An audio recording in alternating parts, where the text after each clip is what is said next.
We're still spending more than we bring in. That adds to the national debt balance. That's 39 trillion, and that increases our monthly interest expense nut. That's going to be $1 trillion in total for fiscal year 2026. Quick little review of where the nation stands financially at the end of July, all right?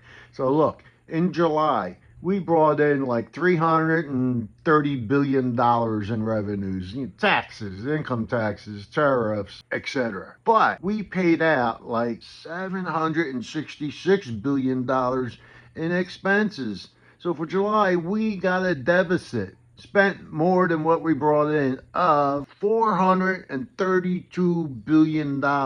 Now that number, that deficit number, that's a little high because July had an extra pay period for things like military folks and Social Security that should have been paid in August. And for the 10 months of this fiscal year, we generated a deficit of like almost $1.8 trillion. What happens to that money? Where's it come from?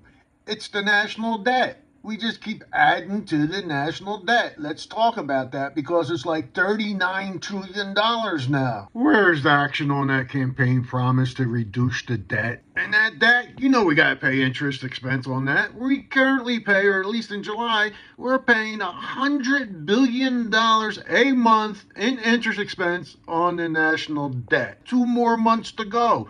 We are easily going to have our first year of a $1 trillion interest expense year. Fuck, we could be doing so much else if we get that under control. Back in January, during the inauguration time, we were paying like 3.25% interest on that debt.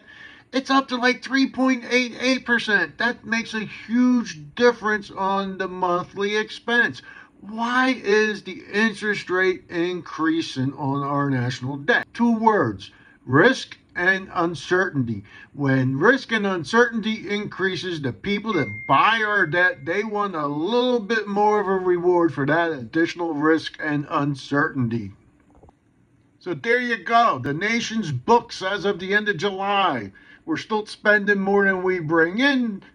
That adds to the national debt balance. That's 39 trillion, and that increases our monthly interest expense nut. That's going to be $1 trillion in total for fiscal year 2026.